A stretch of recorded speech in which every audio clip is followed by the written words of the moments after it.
మహాదేవుడును మన రక్షకుడైన యేసుక్రీస్తు వారి శ్రేష్టమైన నామంలో ఉదయకాల మన్నా అనే చక్కని కార్యక్రమాన్ని చూస్తున్న మీ అందరికీ నిండు హృదయంతో వందనాలండి. అందరికీ ప్రభు పేరిట శుభాలు, క్రిస్మస్ శుభాలు కూడా తెలియజేస్తున్నాను. దైవదేవుని మీ అందరికీ ఉండునుగాక. ఎలా ఉన్నారు మీరందరూ? మీరెలా ఉన్నారు పాస్టర్ గారు అంటారా? దేవుని కృపలో మీ అందరి ప్రార్థనను బట్టి నేను క్షేమంగానే ఉన్నాను. కొంచెం ఈ డిసెంబర్ నెల మరి అంతా చలి వాతావరణం, మంచు వాతావరణం కదా.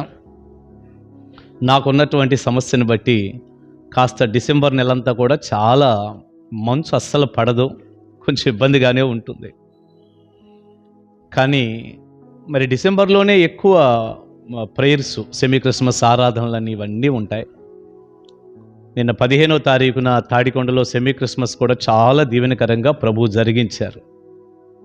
ఇంకా ఈ నెలంతా జనవరి 1వ తారీఖు వరకు కూడా నేను చేయవలసినటువంటి మీటింగ్స్, మరి అందించవలసిన వర్తమానాలు ఉన్నాయి కదా. దయచేసి ప్రార్థన చేస్తూ ఉండండి. ఏది ఏమైనా ఇప్పుడైతే మంచి ఆరోగ్యం దేవుడిచ్చాడు. మీ అందరి ప్రార్థన ద్వారా నేను ఆరోగ్యంగా ఉన్నాను. ప్రార్థించిన మీ అందరికి కూడా నిండు హృదయంతో వందనాలు. దైవదేవుని మీ అందరికీ ఉండునుగాక. సరే, వాక్యంలోనికి వెళ్ళి దేవుని మాటలు ధ్యానం చేద్దాం. వాక్యాన్ని చదివే ముందు ఒక మాట మిమ్మల్ని అడుగుతాను. మిమ్మల్ని ప్రేమించేవారు ఉన్నారా? ఉన్నారండి. మమ్మల్ని ప్రేమించే మనుషులు ఉన్నారు అంటారా? మంచిదే, నిన్ను ప్రేమించే మనుషులు నీకు ఉండాల్సిందే. కానీ వారి ప్రేమ ఎంతవరకు నిలబడుతుంది? ఎంతవరకు ఉపయోగకరంగా ఉంటుంది? ఎప్పుడు వారు నిన్ను ప్రేమిస్తారో, ఎప్పుడు ప్రేమించరో, ఎప్పుడు నిన్ను విడిచిపెట్టి వెళ్ళిపోతారో, నీ అవసరత ఉన్నప్పుడు ప్రేమించి నీ అవసరత తీరాక వెళ్ళిపోవటం, ఇలాంటి వాతావరణంలో మనుషుల తత్వంలో మనందరం ఉన్నామని ఒప్పుకోక తప్పదుగా. ఈరోజు ప్రేమించేవారు ఉండొచ్చు, రేపు ఉండకపోవచ్చు. 2 లేరు పాస్టర్ గారు, మమ్మల్ని ప్రేమించే వ్యక్తులే లేరండి. ఎవరు ప్రేమిస్తున్నారు పాస్టర్ గారు? ఎవరన్నా మనిషి ప్రేమ కలిగిన వ్యక్తుల్ని మేము కొంతమందిని సంపాదించుకుందామంటే సరిపోతుంది. సంపాదించుకుందామంటే ఒక్క వ్యక్తి కూడా దొరకటం లేదు. ప్రేమించేవారు నాకెవ్వరూ లేరండి. మా కుటుంబంలోనే ప్రేమ దొరకట్లేదండి. నా భర్తే నన్ను ప్రేమించట్లేదండి. నా భార్యే నన్ను ప్రేమించట్లేదండి. మా అత్తమామలకు నేనంటే ప్రేమ లేదండి. లేదా నా కోడలికి నేనంటే ప్రేమ లేదయ్యా. మమ్మల్ని ప్రేమించే వ్యక్తులు చాలా కరువయ్యారయ్యా, లేరయ్యా అంటారా? సరే, నిజమే, లేకపోవచ్చు. కానీ మీ అందరికీ ఒక శుభవార్త ఏంటో తెలుసా? ఈ క్రిస్మస్ వాతావరణాల్లో నిన్ను ప్రేమించే ఒక వ్యక్తి ఉన్నాడు. ఎప్పుడు మారడండి ఆయన ఎప్పుడు మారడు. నిన్న నేడు ఏకరీతిగా ఉంటాడు. ఎప్పుడు నిన్ను ప్రేమిస్తూనే ఉంటాడు. ఆయన నిన్ను ప్రేమించే వ్యక్తి. అయినా ఎంత కోపం వచ్చినా నిన్ను ప్రేమిస్తాడు. నువ్వెంత తీసుకొచ్చినా ఆయన ప్రేమ చూపటానికే ప్రయత్నం చేస్తాడు. అలాగని కోపం తెప్పించండి, అవిధేయతలో ఉండి ఆయన మనసు బాధ పెట్టండి అని నేను చెప్పటం లేదు. కానీ మనల్ని ప్రేమించే ఒక వ్యక్తి ఉన్నాడు. ఎవరో తెలుసా? ఆయన ప్రభు అయిన యేసుక్రీస్తు వారు. అసలు యేసయ్య గురించి ఈ మాట చెబుతుంటే కూడా నాకు ఎంతో ఉత్సాహంగా ఉంటుంది. ఆయన మనల్ని ప్రేమించే దేవుడు. బైబిల్ గ్రంథంలో ఒక చక్కని మాట ఇలా చదువుదామా? దైవజనుడైన యోహాను గారు రాసిన మొదటి పత్రిక 4వ అధ్యాయం 19వ వచనం. ఆయనే మొదట మనలను ప్రేమించెను. ఆయనే మొదట మనలను ప్రేమించెను. సగం వరకు చదివాను నేను ఆ వచనాన్ని. ఆయనే మనల్ని మొదటిగా ప్రేమిస్తున్నాడంట. మనం మంచి వాళ్ళం కానప్పుడే, పాపులుగా ఉన్నప్పుడే, అవిధేయతలో ఉన్నప్పుడే, శత్రువులుగా ఉన్నప్పుడే ఆయనే మనలను మొదటిగా ప్రేమించాడు. ఏమండి, ఈరోజు ఎవరినైనా ప్రేమించాలంటే వాళ్ళ స్థాయి చూసుకుంటారు.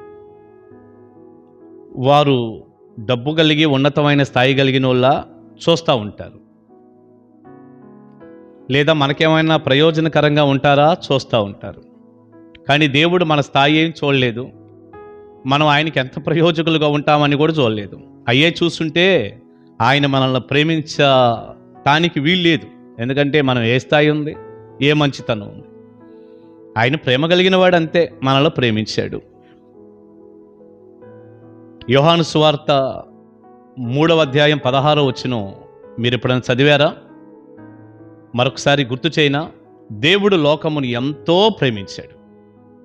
దేవుడు లోకాన్ని ఎంతో ప్రేమించాడు. లోకం అంటే నువ్వే, లోకం అంటే నేనే. మనలను దేవుడు ఎంతో ప్రేమించాడు. ఈ 2 వచనాలు యోహాను గారు రాసినటువంటి మాటలే ఇవన్నీ కూడా. పిల్లర, ఎందుకో యేసు ప్రభువారి శిష్యుడైన యోహాను గారు ఆయన పుస్తకాలన్నిటిలో దేవుని ప్రేమ గురించి ఎక్కువ కనపడుతూ ఉంటుంది. నిజమే, దేవుడు మనల్ని ఎంతో ప్రేమించాడు. ఆయన ప్రేమించాడు గనుకనే మనం ఇంత ఆశీర్వాదంగా, ఇంత క్షేమంగా ఇలా ఉన్నాం. సరే, ఆయన మనల్ని ప్రేమించాడు కదా, తిరిగి మనమేం చేయాలి అంటే, మనం చదివిన మూలవాక్యంలో ఒక మాట ఉంది. యోహాను గారు రాసిన మొదటి పత్రిక 4వ అధ్యాయం 19లో ఒక మాట, ఆయనే మొదట మనలను ప్రేమించెను గనుక మనము ప్రేమించుచున్నాము అన్నాడు. మనము ప్రేమిస్తున్నాం.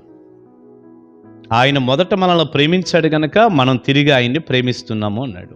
ప్రియబిడ్డ, నువ్వు తిరిగి యేసయ్యని ప్రేమిస్తున్నావా? నీ ప్రేమ ఆ స్వామికి దక్కిందా?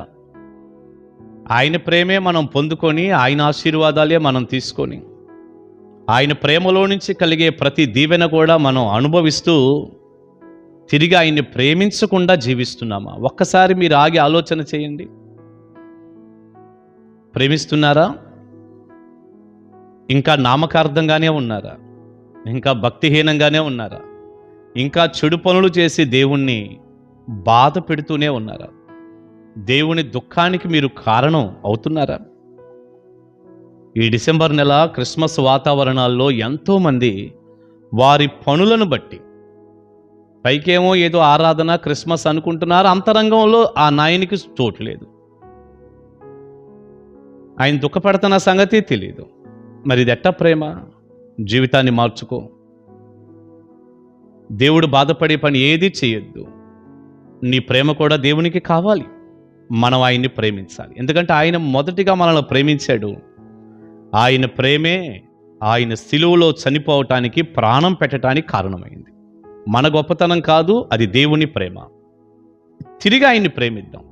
ఆయన ఇచ్చిన దానికి, చేసిన దానికి మనం జీవితంలో ఎప్పుడూ రుణం తీర్చుకోలేము. కనీసం ప్రేమిద్దాం. ఆ నాయన బాధపడకుండా చూద్దాం, ఆయన సంతోషపడేటట్టు చూద్దాం. రేపు నిత్య జీవానికి వెళ్ళి మనం ఆయన మనల్ని ప్రేమించిన దాన్ని మేము అర్థం చేసుకోలేదు, నా బిడ్డ నా రాజ్యానికి వచ్చాడు అని ఆయన ఆనందించేటట్టుగా మన జీవితాన్ని కట్టుకుందాం. ప్రార్థన చేద్దాం. ఆయన మనల్ని మొదటిగా ప్రేమించాడు. తిరిగి ఆయన ప్రేమించండి, పరిశుద్ధంగా జీవించండి. దైవ దీవెన ఆశీర్వాదాలు మీ అందరికీ నిండారులుగా ఉండునుగాక. పరిశుద్ధ తండ్రి, మీకు వందనాలయ్యా. విత్తబడిన చక్కని సందేశం మీ బిడ్డలకు దీవెనకరంగా చేయండి. ప్రభువా, మీ రుణం మేము తీర్చుకోలేము. మొదట మీరే మమ్మల్ని ప్రేమించారు, తిరిగి మిమ్మల్ని ప్రేమించమంటున్నారు. మిమ్మల్ని ప్రేమిస్తూ మీ సంతోషానికి కారణమయ్యే కృప మాకు ఇవ్వండి. తోడుగా ఉండండి, సహాయపడండి. తద్వారా కలిగే దీవెనతో మీ పిల్లలను నింపండి. యేసయ్య నామాని ప్రార్థన మనవులు అడుగుచున్నాను తండ్రి. ఆమేన్, ఆమేన్. God bless you. దేవుని కృప మీ అందరికీ తోడై ఉండునుగాక. కలుసుకుందాం.